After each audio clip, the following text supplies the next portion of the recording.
Hi, I'm Jessica Morales, and I am your mind strategist. Welcome to Be You Bloom. I'm so happy to have my special guest, Shawna Baca, and we go way back actually.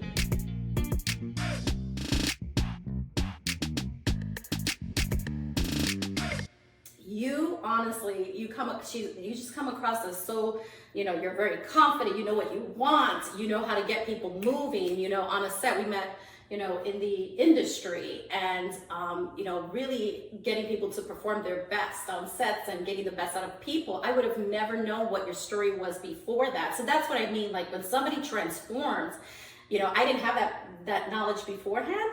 But now, knowing you now and say, wow, we need to share that story and what that journey was like for you. So please start a little bit about your background, because you have an ambiguous look to you. No one can pinpoint it.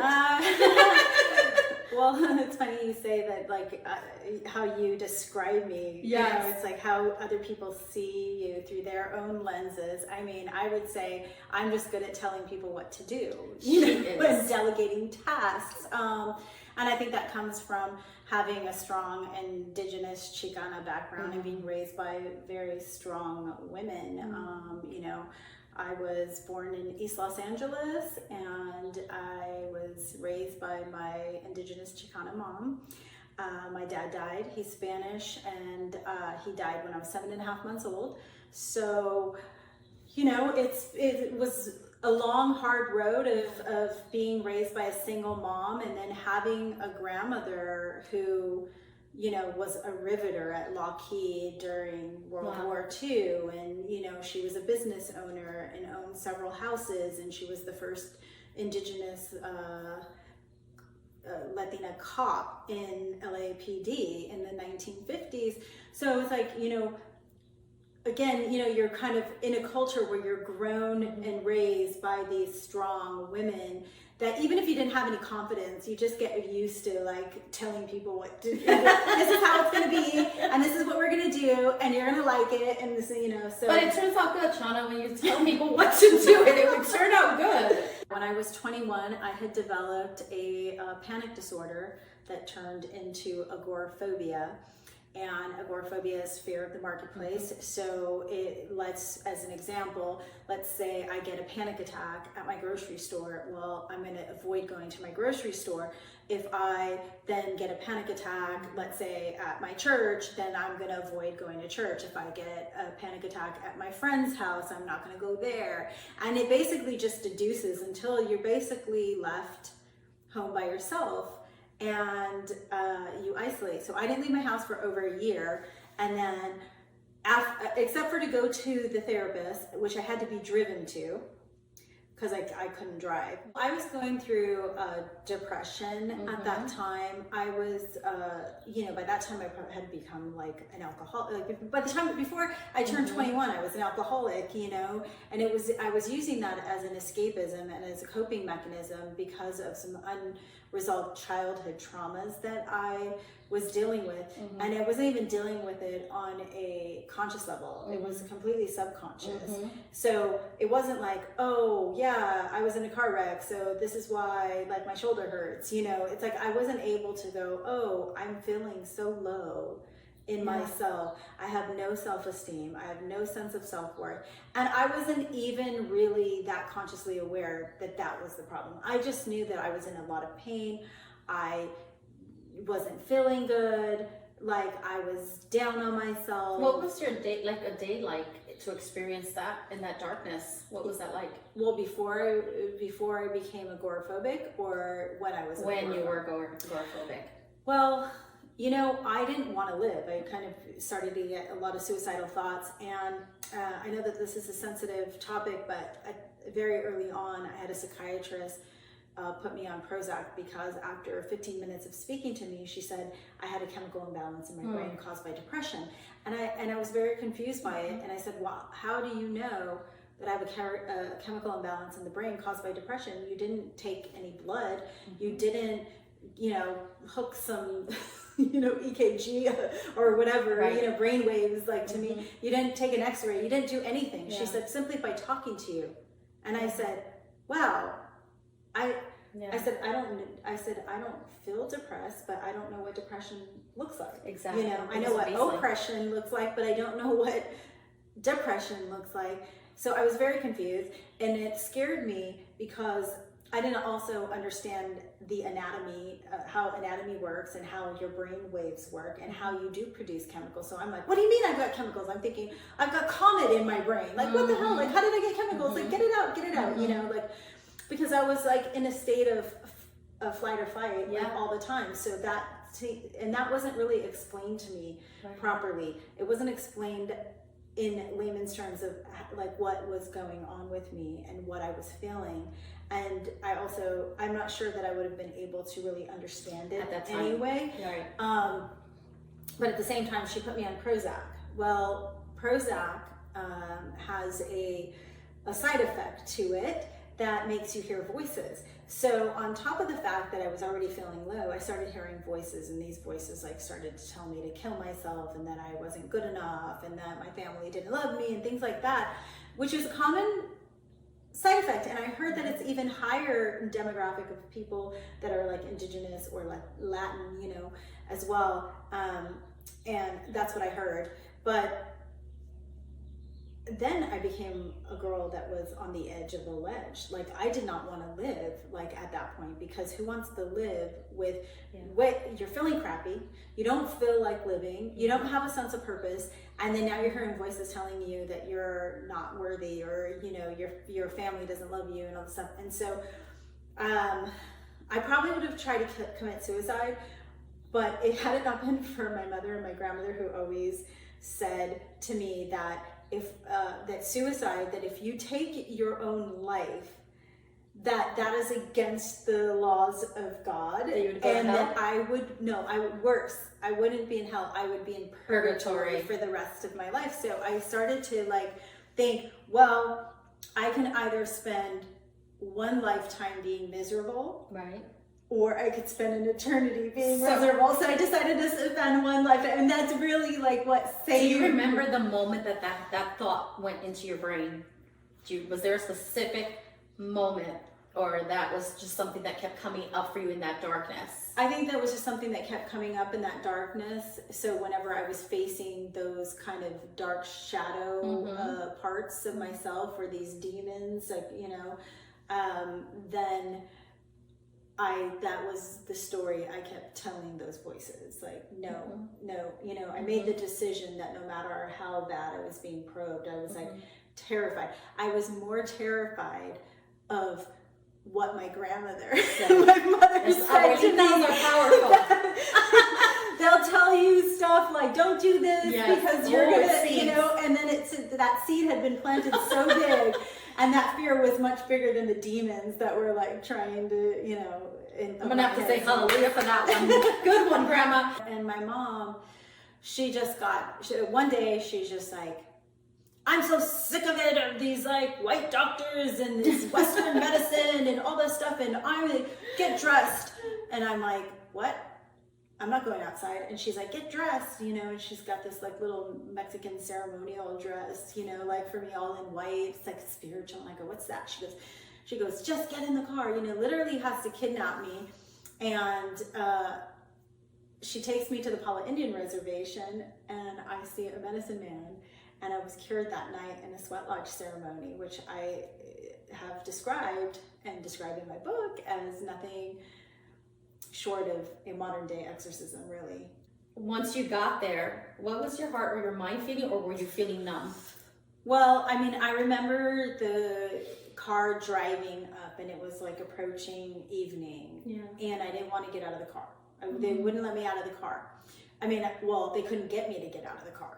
Yeah. Which is funny, because that's like watching a 2-year-old like having to go to a babysitter, and your mom's going to, you know, work or something, and then she's like, yeah, I didn't go. You know, it's like running and not leaving the car. Yeah. But so they just let me stay in the car, and I remember like looking up at the sky, and I saw nothing but stars shimmering, because out in the reservation they don't have like all the lighting system and stuff. You're like literally out, you know, kind of in the mountains and like these areas that aren't very well lit, and you can just see the stars, and they're like magnetic and magical. And I remember getting called and I was just like, you know what? I'm gonna die tonight. Like, really. I was just like, I'm done. And I remember going into the bathroom and then making me change into this like white, you know, like traditional like dress, you know, and I looked in the mirror and I was like, I can't even, you know, I was probably like 95 pounds. I mean, I'm looking at this person in a mirror that doesn't look like me anymore, you know? And I just remember a story that my grandmother would always share. So she said that like when I was 3 that I was this very like I believed in God so much, but you know this was like a result of my grandmother was like always like Jesus is my boyfriend. You know, Jesus I say that. Grandma, go find a boyfriend. No, Jesus is my boyfriend. Jesus is my boyfriend. But she said that. So somehow I had this massive amount of faith when I was like 2 or 3 years old. And my grandmother would tell this one story where she said, she goes, we were driving and I was trying to go up the hill and the car wasn't going to make it. And we were stuck and it was just this high hill. And Shawna was in the backseat. This was before seatbelts. And she's like, I kept telling her, we're not going to make it. We're not going to make it up the hill. And she was in the back and she said, Grandma, don't worry. We're going to make it, Grandma. Just go. And she goes, no, we're not going to make it. I said, yes, we're going to make it, Grandma. And she goes, no, we're not going to make it. And I said, yeah, don't worry. I'm going to pray. I'm going to ask Jesus to help us make it over this hill. And she said, I don't know. I don't think it's going to work. And I'm in the back. And then I go with all my heart. I'm just like praying and praying and praying and praying and praying. And I'm like, Jesus, please help us make it up the hill. Blah, blah, blah. I promise we'll be good. Blah, blah, blah. You know, like I can just remember that time. And literally, in the car smoking in the back, you know, like it's just like, and we're like, it's like backfiring and everything. And we're going. I go, don't worry, Grandma, just keep going, Grandma. And so she goes. Not only did we make it over the hill, but we made it all the way home, and then we had no problem. No problem. And so she told that story all the time. How old were you? I was 3. 3. And so I remember, for some reason, that was a story that I remembered when I'm looking at this girl in the mirror that I can't even recognize anymore. And I said you know what? I'm going to get down on my knees and I'm going to just pray right here, you know, by myself. And I just said, you know, like I felt like, at that point I felt like God had forgotten me, like that he was good to all his children, but I was like not worthy of his love. And I just said, I don't know if you really exist, and I don't know if you consider me like your child, but I can't live like this anymore. Like, I'm done. I can't, like, if this is how it's gonna be, then you have to take me, because I don't want to be here anymore. But if there's any way, any possibility that I could be normal again, then, you know, I'm like on my knees praying right now. Yeah. It's like so funny. I get emotional talking about it just because it was like so beautiful. It's like I'm not emotional because of the trauma. I'm emotional because of the beauty of the miracle. Yes. So I got led into the sweat lodge, and I don't know if anybody has ever been in a sweat lodge, but it's very dark. I mean, you're going into, you know, a place where you're in the complete blackness and void. Like you can't see anything. You're just left there with your thoughts. And then what happens is there's hot rocks in the center, and they'll put water on it, and they steam it out. So imagine being in a steam room and not being able to get out for an hour. Wow. Okay, and having to deal with it. I was like You're by literally on the yourself in floor. there? No, there was other people there. There was, and then the medicine man came in. He had 2 assistants, which I like to call henchmen, but they're not really henchmen. She doesn't. That's her humor. That's just the glamorous, like mysterious, like, you know, henchman. Him and his henchmen, but and I remember like sitting there, and as soon as all the steam just sort of enveloped my whole body, I felt like I couldn't breathe, and I was like on the floor, and I was like literally wailing on the floor like a guppy out of water, you know. And they came and they prayed over me, and you know, I remember getting hit like on the head with something, but they're like the eagle feathers, you know, the prayers that they were saying, and then they were doing rounds and Lisenio of medicine songs and stuff. And I don't speak Lisenio, but you know, you could just you knew they were medicine, like like very powerful medicine songs. And you know, at some point, there was one of his workers or henchmen like holding my feet down, you know, and then one at my head, and then him praying over me. And I literally remember him basically going over my third eye like this, and like blowing as he was praying over me, and then like with the eagle feathers just kind of pulling and stuff, you know. And then at some point, like I just felt something, it's like psychic surgery, like being pulled out of me. And when it was all done, like the guy opened the flap, and the medicine man like was holding onto his hand like this, and he walked out. So it was like he extracted. And the way that I could, for people that are a little bit more science-based, agnostic, or atheist, this is the way I explain it. You can say that this was a miracle of God's work going through, you know, and if you don't believe in God, then I say we are all energy, we're all matter. And what was extracted was that energy, that toxic energy out of me, that made me, that basically was like a demon. It was negative, toxic. It was all that fear just taken out. And that was it. That was the last time I had a panic attack. And so when you return home from this, are you able to right away resolve it, or were there more steps? Oh, there's a lot more steps because, you know, just like it had basically took me down, and not really understanding the process of like how I had gone so far down the rabbit hole, I also wasn't sure. Like I knew I didn't feel the way that I did, but I was like, I opened the door and I'm like, okay, like I don't have these, you know what I mean? There was this whole baby stepping it back into, because all these things that I used to do all my life and then couldn't do, and then now all of a sudden all these feelings are gone. I wasn't sure, and then I was worried because I didn't want them to come back. That's fair, yeah. So all that, like I said, all that energy and all that trauma was taken out of me, that I had experienced, that I had like, how it had sort of conjured up over time was taken out. But what was left was me now being awake and conscious and sort of in a state of awe of this type. I wanted more. I wanted to learn. I ended up going back and working with the medicine person like for 3 years. After that, like going to Sweat Lodge and all that stuff, and just seeing over a period of time how many people that he helped. And you know, he helped a lot of people in 12-step recovery, and you know, and I learned a lot from him. But at the same time, I still continued my therapy for some time, because now I was in a state where I wasn't constantly in this fight or flight space.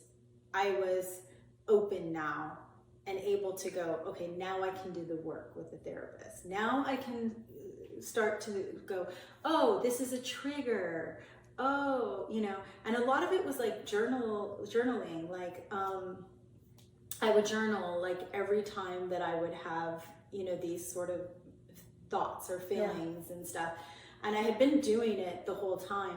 So we were able to go back into the journals and look at the algorithms of events or thoughts or dreams that were trying to tell me a story. Yes.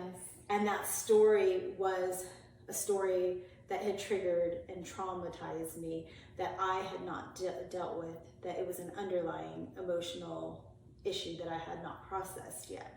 So it was like my subconscious was trying to speak to me to say, hey, this is this is what's going on. We need to heal. But before that, I was so in that sort of ism of like mental illness, the depression, it was so heavily weighted that I was literally somebody swimming in trying to not drown in dark water. It sounds like a mental fog. And one of the points of, after hearing your story, and this is the most in depth I've heard it, so thank you for being so vulnerable and open, because I know we're going to help lots of people, is that those families and friends who notice this kind of thing going on, people need interventions. I always say, be willing to disrupt someone else's funk. Be willing to disrupt someone else's funk, and you can redirect that energy.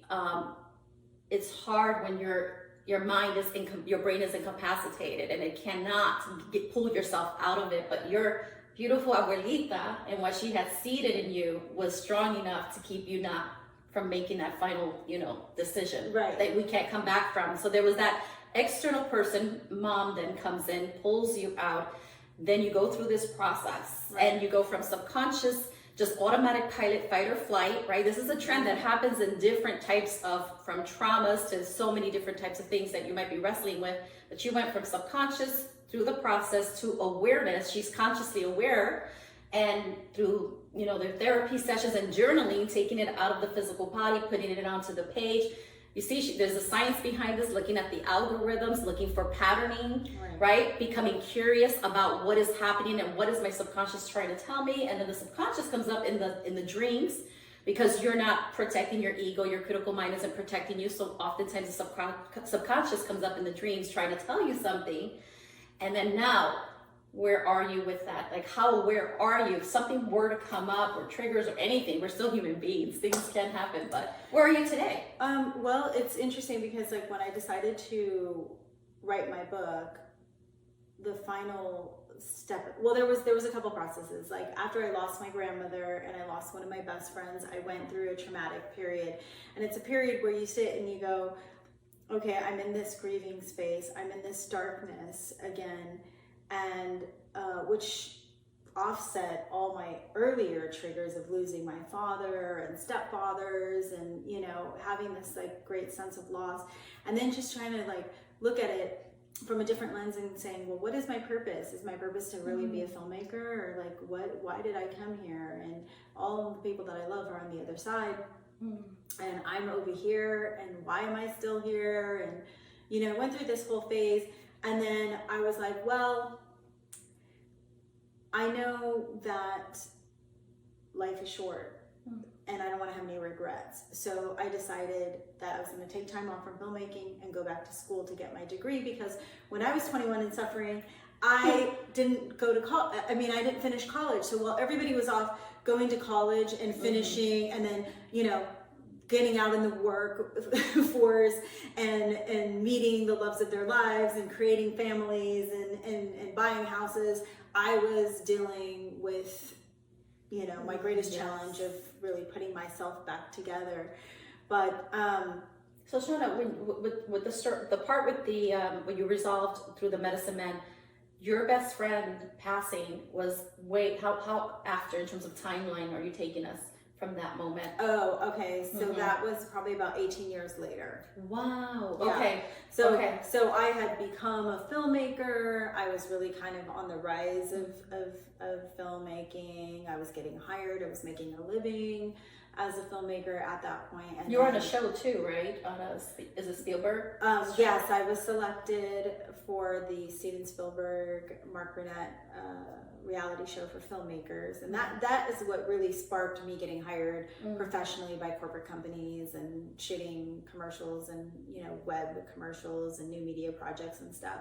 And I was doing really, really well, and I was going to film festivals, I was making films, in the process of that. So that's where I think I met, then that's where I meet her. So you can imagine, I'm just so inspired, and wow, Shawna. So at that point, and I had become a world traveler, I was going to film festivals, I was doing this, I was making films, and flash forward, the person that she introduced me as is the person that she knew.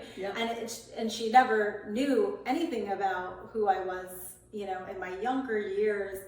and most people didn't, and I didn't really talk about it because it had been such a part of my past that it wasn't like I wasn't hiding anything. I just wasn't like focusing on it because it wasn't really who I was anymore. But then shortly after like I met you, so like 18 years later, then my best friend passes, and then my grandmother, no, I think it might have been, yeah, it was like, she died in 2009, my best friend. And then, and at that time, I was in Film Independence Project Involvement. My mentor was Eli Roth, and I was working on a feature film because I wanted to direct my first feature. And then my best friend dies. And then after that, I just didn't even touch screenwriting for a while. And then my grandmother, who helped raise me, died. She's like my world, my pride, my joy, you know. So I was used to men in my life at a very young age because my dad died and my sister's dad was then killed, and then my stepfather committed suicide when I was 17. So I had seen all these men. I'd seen these men, you know, we'd visit them in jail on the weekends, and then they all died, you know. Not my dad or my sister's dad, but I'm just saying like my uncles, you know, were kind of in and out of jail for petty things. But you know, and then now all of a sudden I lost two best friends. My childhood best friend who I'd known since I was 5, and then Kat died, and then my grandmother died. So it was like, it offset because I had 3 fathers die, you know, my father and 2 stepfathers by the time I was 17. And then here I am, you know, in my 30s, and now my matriarch dies, you know, my best friend, my childhood best friend who I had known since I was 5 died. And so I was used to men dying, but not these women. And so it kind of spun me and put me kind of back into that place. And as I was kind of drifting through grief and loss and sort of trying to figure out what my purpose was and what I want to do with my life and why I'm here and all this stuff, I had decided to go traveling. So I went traveling, like I was like under the Tuscan sun, you know, like eat, pray, love, you know, just basically like journeying through life, trying to just figure things out and kind of go through the process of grief. And then I decided to go back to school because I didn't get to do it when I was, you know, suffering from all the mental disorders early on in my life. So I go back to school, and then I decide I'm going to write a book on all the modalities that I did. And I wrote it kind of coming full circle. Like I was like, if you look at it from kind of a higher level, you go, oh, she had this, she did this. Okay, wait, she didn't get to go to school, but now she's returning to school, only to find that this is a real big issue. And, you know, maybe, you know, and I've learned through different fellowships and programs that, you know, fellowship is and therapy can be just as effective as one person sharing another person's story so that person benefits.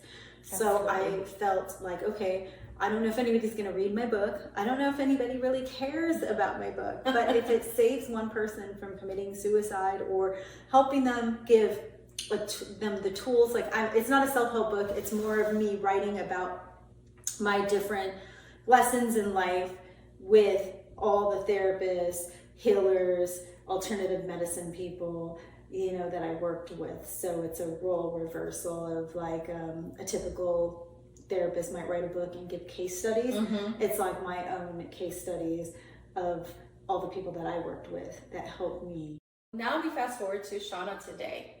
What is life like today coming from all of that journey? How do you look back, reflect on that?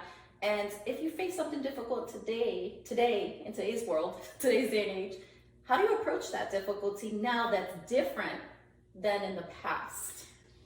Well, again, I try sometimes to look at things from a higher level, you know, as opposed to just surface level. And what I mean is like when, for instance, this pandemic that we were in,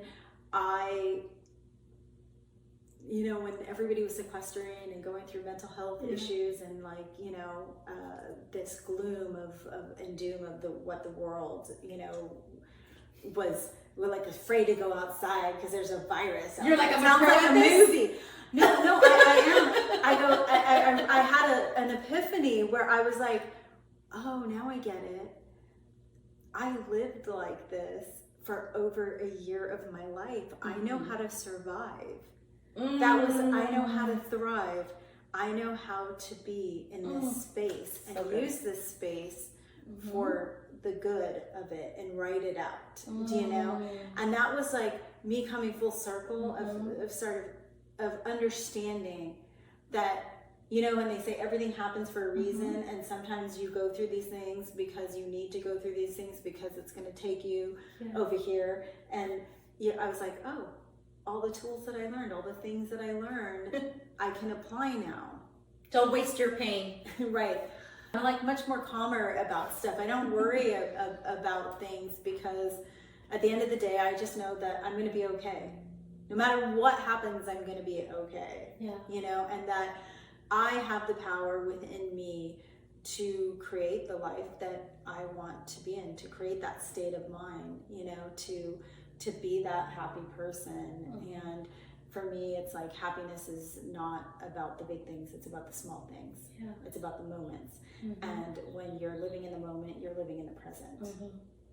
Yeah, it's those micro moments, the little baby moments that you get to savor the moments. Right. Well, I mean, if you look at if you think back to a time in your life when you're happy, and this is what I do share, this is one of the things I share in my book. It's like everybody has had a happy moment in their life.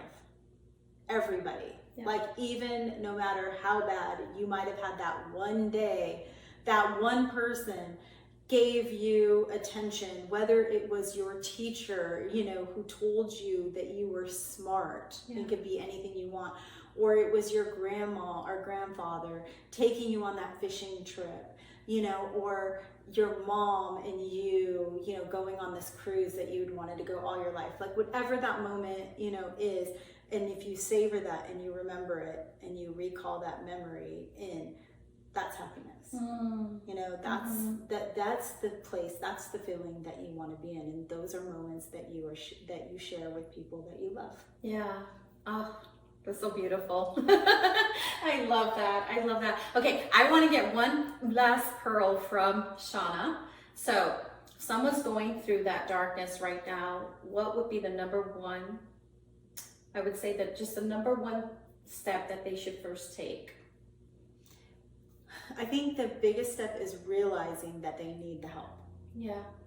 And once you know that you need the help, pick one person that you can share that with. Because the worst thing you can do is mask and hold back these feelings, because that's where those little monsters get created in your brain. You know, when you're trying to hide something and you're afraid, it is better to speak your truth, because your truth will set you free, and you have now spoken about it. So if you're suicidal and you tell somebody, you know, I don't care if it's a stranger, or you call like somebody on the phone, or you call your long distance cousin, because that's the person you know she had a problem or he had a problem that he overcame.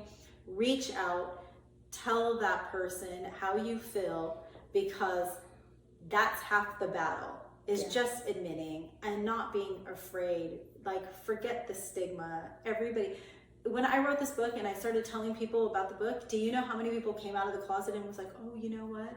I think I had a panic attack once on this and stuff. And I noticed that it's just always created a dialogue. Yeah. And that dialogue is of sharing their own personal experiences with pain, trauma, or fear, or agoraphobia, panic attacks, whatever. We're not used to sharing like negative emotions with each other. It's like when people say, oh, how are you? You know, they expect you to go, oh, I'm great, how are you? Not like, oh my God, I had a panic attack this morning, you know, and this is how I feel, and this and this. And then people are like, God, like, why are you like, you know, pissing in my Cheerios and stuff. But I think we have to get to a point in time where as being human, we are human beings that experience all different levels of emotions, and it's okay to feel this way. You know, everybody has an end of the world, you know, day. Yeah.